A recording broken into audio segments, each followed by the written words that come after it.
यह मूवी मलेना एक काफ़ी खूबसूरत मूवी है और यह मूवी आधारित है एक वॉर टाइम के वक्त की, जिस वक्त इटली भी वर्ल्ड वॉर में कूद पड़ा था।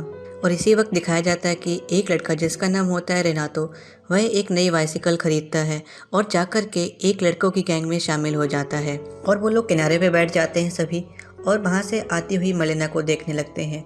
और वे आगे से आगे जा कर के फिर दूसरी जगह बैठ जाते हैं और वहाँ से भी मलेना को देखने लगते हैं, जब तक कि वो आंखों से ओझल नहीं हो जाती। और यहाँ पे हमें यह चलता हुआ था कि मलेना के जो फादर होते हैं वो डेफ होते हैं और एक वह टीचर होते हैं।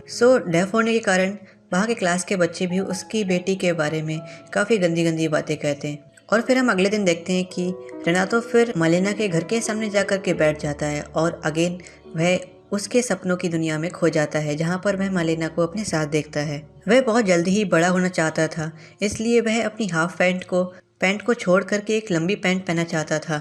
इसलिए वह अपने फादर की पैंट को टेलर के पास जाकर के कटवा देता है। और यह बात उसके फादर जान करके उसकी काफ़ी मार करते हैं और उसके फादर बोलते हैं कि जब हमारे लीडर मुसोलिनी को कोई मार देगा, उसको हटा देगा, तब मैं तेरे लिए बड़ी पैंट लाऊंगा। और फिर वह आधी रात में उठ करके सीधे मलेना के घर के पास जाता है और वहाँ से पेड़ के ऊपर से झांकने लगता है। वहाँ पर वह देखता है कि मलेना लेटी हुई है।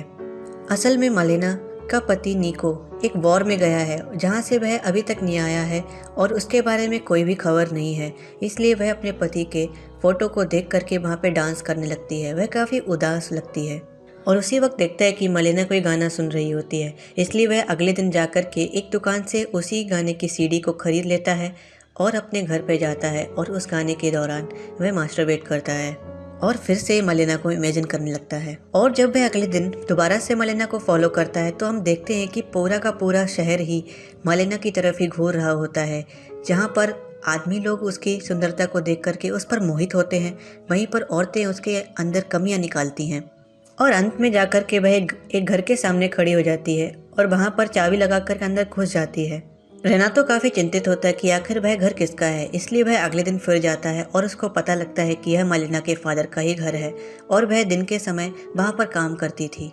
फिर अगला दिन आता है और हम देखते हैं कि रेनातो अपने स्कूल में होता है और वहाँ पर यह खबर आती है कि निको स्कोर्दियो, जो कि मलेना स्कोर्दियो का पति था, वह मारा गया है वॉर में। और इसके बाद हम फिर देखते हैं काफ़ी ज़्यादा लोग इकट्ठे हुए होते हैं एक जगह पर, लेकिन सब लोग उसके पति को छोड़ करके मलेना के बारे में गलत गलत बातें कर रहे होते हैं और केवल रेनातो ही जानता होता है कि मलेना कितनी अच्छी है। और वह तुरंत उसके घर पे जाता है, जहाँ पर वह देखता है कि मलेना रो रही होती है। तो इसी बीच हम देखते हैं कि रेनातो लाइब्रेरी में होता है।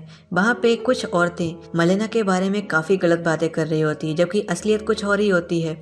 वह उसके बारे में डेंटिस्ट और अलग अलग लोगों से नाजायज़ संबंध के बारे में बातें कर रहे होते हैं। रेनातो यह सब कुछ सुन लेता है और वहाँ पर एक औरत के बैग में वह टॉयलेट करके भाग जाता है। और अब हम पाते हैं कि मलेना भी काले कपड़े, जो कि एक विधवा के कपड़े होते हैं, उसको पहन के अब घूमने लगती है और आसपास के लोग उसकी तरफ ही देखते रहते हैं और गलत गलत बातें सोचते रहते हैं। इसके बाद हम देखते हैं कि स्कूल का सीन आता है, जहाँ पर मलेना के फादर होते हैं। वह एक लेटर को पढ़ते हैं जो कि एनोनिमस द्वारा लिखा गया होता है। उस लेटर में लिखता है कि आपकी बेटी काफ़ी बुरी है और उसका टाउन के हर एक मेल के साथ अफेयर चल रहा है। और यह देख कर के उसका फादर काफ़ी अपसेट होता है और उसके मन में अपनी बेटी के लिए घृणा आने लगती है और वह अपनी बेटी से सारे रिश्ते नाते छोड़ देता है और उसके लिए अपने दरवाजे हमेशा के लिए लगा देता है।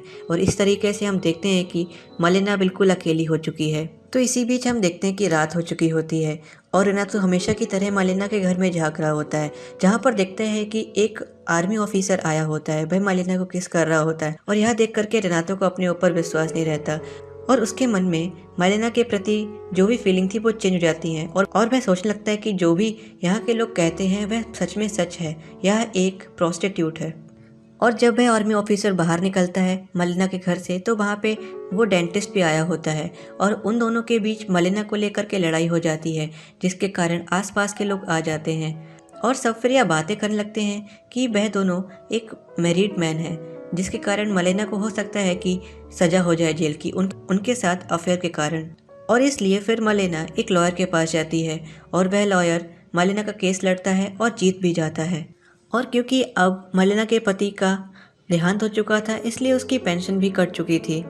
और जब उसी रात रेनातो फिर से मलिना के घर पे झांक रहा होता है खिड़की से, तो देखता है कि वही लॉयर उसके घर पे है अपनी फीस के लिए, लेकिन मलिना के पास कुछ भी पैसे नहीं बचे होते हैं। इसीलिए वह लॉयर उसके साथ ज़बरदस्ती करने लगता है और यहाँ देख करके रेनातो भी वहाँ की पेड़ की डाली से नीचे गिर जाता है और उसका हाथ टूट जाता है। अब फिर हम यहाँ पे देखते हैं कि रेनातो के पास एक नई लंबी सी पैंट आ चुकी होती है उसके फादर के वचन अनुसार। और इसी बीच जब वह मलिना का पीछा कर रहा होता है तो देखता है कि वहाँ पर एक आदमी जो कि उसके लिए ब्रेड लाया होता है। तो मलिना बोलती है कि मेरे पास कुछ भी रुपए नहीं है देने के लिए।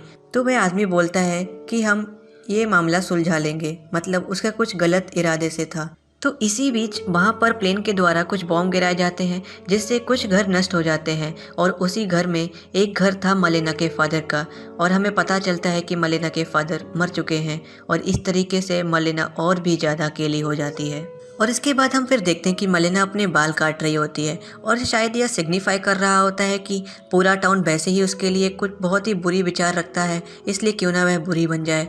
तो इसी वक्त हम फिर देखते हैं कि वहाँ पे एक आदमी आता है कुछ खाने के लिए और खाने के बदले में वह मलिना के साथ इंटीमेट हो जाता है। और फिर अगली सुबह उसके बाल रेड कलर के होते हैं और वह आदमियों के बीच बैठने लगती है और ये सिग्निफाई करता है कि अब वह सच में प्रोस्टिट्यूट जैसे जीवन अपना व्यतीत करेगी, जिसके कारण आसपास की औरतें काफ़ी ज़्यादा उससे नाराज़ हो जाती हैं। यहाँ तक कि वह डिसाइड करती कि वह जर्मन के साथ भी अब सोएगी और वह ऐसा करने भी लगती है। और फिर कुछ दिन बाद वर्ल्ड वॉर भी खत्म हो जाती है, जिसके कारण वहाँ के जर्मन्स को वापस लौटना पड़ता है। तो यहीं पर हर जगह जश्न बन रहा होता है। तो वहाँ पर सारी लेडीज़ें डिसाइड करती हैं कि मलिना को अब नहीं छोड़ेंगी और वह मलिना को बाहर निकालती हैं और उसके बाल काट देती हैं और उसको बहुत बुरी तरीके से मारती हैं और वहाँ से उसको ट्रेन में बैठा करके कहीं और भेज देती हैं। वॉर ख़त्म हो चुकी थी और कुछ दिन बाद हम देखते हैं कि निको स्कोर्दियो मलिना का पति वापस आ जाता है। उसका एक हाथ कटा हुआ था। वह जब अपने घर पे पहुंचता है तो देखता है उसका घर एक रेफ्यूजी कैंप की तरह है और उसकी वाइफ कहीं भी नहीं मिल रही है और कोई भी आदमी उसकी वाइफ के लिए कुछ भी नहीं बताता कि वह कहाँ पर है और सब बताते कि तुम्हारी वाइफ प्रोस्टिट्यूट थी। तो यही देख करके रेनातो को काफ़ी बुरा लगता है क्योंकि अकेला वही था जो कि जानता था कि मलिना कितनी अच्छी है और वह हमेशा से ही निको की ही रही है। इसलिए वह निको को एक लेटर लिखता है जिसमें वह सब कुछ बताता है अपनी उसकी वाइफ के लिए और यह भी बताता है कि वह कहाँ पर है इस वक्त। इसलिए निको भी अगली सुबह वही ट्रेन से वहाँ चला जाता है। और कुछ दिन बाद हम देखते हैं कि निको और मलिना दोबारा से उस टाउन में वापस आ गए हैं और फिर सब लोग उनका आदर सत्कार मतलब थोड़ा थोड़ा रिस्पेक्ट देने लगे थे। और फिर जब एक बार मलिना कुछ सब्जी खरीदने जाती है तो आसपास की लेडीज़ भी उससे बात करने लगती हैं, जिसके कारण दोबारा से सब कुछ नॉर्मल होने लगा था। जब मलिना घर की तरफ जा रही होती है तो उसके बैग से कुछ फ्रूट्स गिर जाते हैं जिनको रेनातो आकर के उठाकर उसकी हेल्प करता है और उसको आखिरी बार देख करके उसको गुड लक बोल देता है। फिर रेनातो बोलता है कि उसकी ज़िंदगी में कई सारी लड़कियों को उसने पसंद किया, लेकिन मलिना एक ऐसी लड़की थी जिसको वह हमेशा याद रखता है, लेकिन कभी भी उसने उसको नहीं बताया। तो इस तरीके से हमें यह चलता है पता कि एक अकेली लड़की के लिए इस ज़िंदगी में कुछ भी नहीं है। उसके लिए लोग सोसाइटी क्या क्या बातें करती है, कितनी गलत विचारधारा रखती है। और इसी के साथ मूवी का द एंड हो जाता है। और अगर आपको एक्सप्लेनेशन अच्छा लगा हो तो please like and subscribe the channel. Thank you.